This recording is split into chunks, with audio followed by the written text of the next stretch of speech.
Magandang araw mga kaibigan. Bigyan natin ng reaction, opinion itong post ng Feed Your Mind Inc. Pahayag ito ni Congressman Tere Ridon tungkol sa krisis sa langis.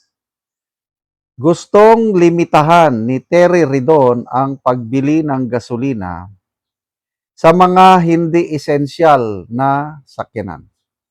Ayon sa kanya, hanggang half tank lang ang pwedeng ikarga, hindi full tank, upang masiguro umano na maayos ang distribusyon ng supply ng bansa. Ang pahayag ni Ridon ay kasunod sa usaping rationing sa petrolyo ngayong panahon ng krisis. Iginiit ni Ridon na mas mainam na limitahan kaysa rationing ang pagbili ng gasolina. Imbes na full tank ay half tank na lang kung hindi naman kailangan. So, nagmamagaling talaga itong Ridon na ito. Parang jack of all trades. Kaya, malala ko tuloy. Kailan ba yun? Last year ba yun? Yung gusto niyang paimbestigahan ang, yung beach ni Tatay Digong. Kalimutan ko, yung white beach sa Metro Manila, Manila Bay. Dolomite Beach. Gusto niyang paimbestigahan? O ano ngayon? Natuloy ba? Wala. So, anong ibig sabihin nun? Hanggang salita lang itong si Ridon. Pwede ba Mr. Ridon o Honorable Ridon, paimbestigan nyo? Nagsabi kayo nanawagan kayo binasura ang inyong resolusyon. Dahil hindi naman priority. So, again, ang trabaho ng mambabatas, kaya nga mambabatas gumawa ng batas. Huwag na kayong masyadong makisawsaw sa problema ng gobyerno as if na concerned kayo. Tanong, ako nga, kaya ko pa bang magpapultang? Nung hindi pa nagmahal ng gas, yes, nagpapapultang kami. Ngayon, hirap na. Kasi more than 100% ang pagtas talagang mag-half lang kahit gusto ko man magpapultang, hindi pwede. Apektado ang budget. Kaya, ang inyong panawagan, Honorable Ridon, iniisip nyo na may pera pang taong bay. Wala. Kayo, meron. Kasi nga, may MOOE kayo, milyones. Kaya nyong mag-full tank. Ang mga tao sa baba, mga tricycle drivers, jeepney drivers, o yung ordinaryong workers, alanganin na. Nung una, gasolina, yung mga may motor, tig 50, 56 ang gasolina. Ilan ba ang full tank? 6 liters? 6, mga 300 pesos. Full tank na. Sa mga ordinary yan ngayon, 90 na. Talagang hindi nakakayanin mag-full tank. Yung pasyal-pasyal o biyahe-biyahe, limitado na. Kami, summer ngayon, naka-schedule kami, yung buong pamilya ko, mga anak, apo, magbanding kami, enjoy. So, hindi kami kasya ng isang sakyanan, 2 sakyanan, dahil marami kami. Yan ang plano, bago nagka-oil crisis. Ngayon, oil crisis na. Wala na, isang sakyanan na lang, yung imbes na buong pamilya, wag na. Ikaw, nakapunta ka naman doon, ikaw. Iwan na lang. Yung hindi pa nakapunta, kayo, punta kayo diyan. So, isang sakyanan na lang. Tapos, yun nga, pag-gas up, half tank lang dahil hindi talaga kaya. Tingnan natin ang nag-react dito kay Ridon. 21,000 ang nag-react, 21,000 din ang tumatawa sa kanya. 220 ang galit, 511 lang nag-like. So, Honorable Gadon, tinatawanan ka, 99%. Wala nang credibility ang inyong sinasabi. Comments. Raymond Ligaspe, pwede yon pero dapat yung maleta half lang rin. Nadali kayo. Carlos Santos, pwede half sa Petron, half sa Shell.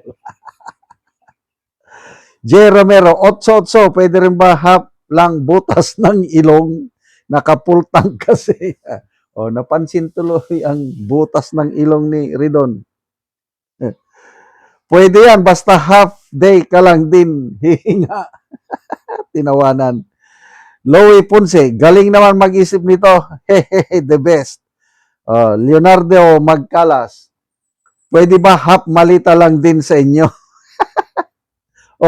Every Ridley, Terry Ridon for DOA Secretary, full tank ka. Hindi mo naman trabaho yung krisis sa gasolina. Kikialam ka pa dyan, Hindi ba nag-a-assure ang Marcos government na normal, everything is normal? We have sufficient stock. Tapos, ano ba yon? Pinagmalaki ng gobyerno. Pwede nang makadaan ang ating mga barko. Magdadala ng langis. Okay na. Palakpak ang lahat. Kailan? Ako rin, pumalakpak ako nung una. Later on, naisip ko, totoo ba yun? Totoo ba yun? Parang budol lang eh. Lalo na nung nagreklamo ang mga seamen, Filipino seamen, na nagtatanong, totoo ba yan? Kasi kami na nandito sa actual na yung Strait of Hormuz, hindi pa kami nakakadaan. Hindi kami pinapadaan. China lang daw ang may special lane do. Pagkaswerte naman ng mga kaibigan ng China. So kung sino ang aliado ng BRICS,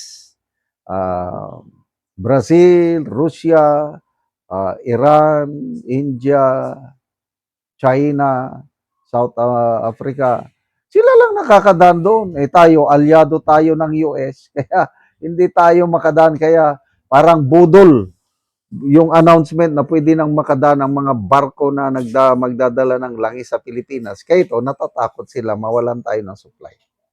Salamat mga kaibigan sa inyong pagsubaybay sa channel nito. Nakakatulong kayo ng malaki sa tribong talandig ng Bukidnon dahil ang income natin sa channel na ito is pantulong po sa tribo. Namimigay tayo ng libreng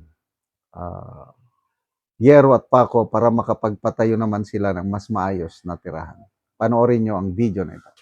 Karon mo na ni ang atop sa natagaan na mo og yero.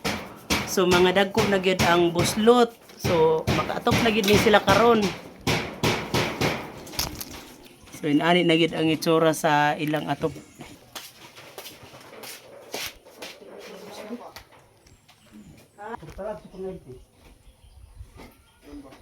Kung maulanan na gyud sila kay ang ilang atop.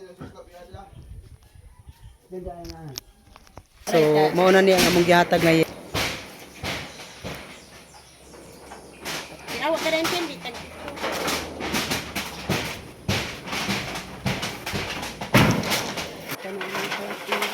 Yes, kaya gabuhon man na. Klaro ba sila pa yun? Ay, patanin nga. Gabuhin.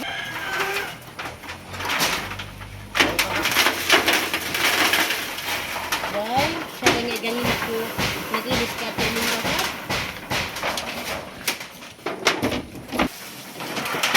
mga pobre dia. Ang bandera kailan ko pa rin sa bahay. Turi may kanot. Doctor. Law. Nay, may minute.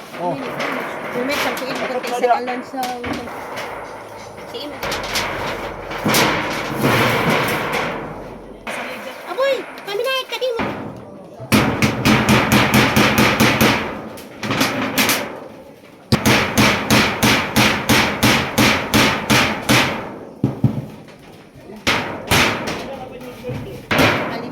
Sige, cut up. O karon humanagid sa pag-atop ang among ginahatag nga yero. So maayo na gyud.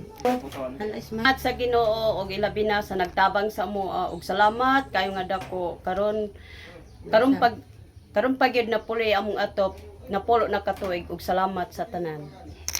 Manggod sa kalisod o wala mi ka-afford sa Salamat kayo ante.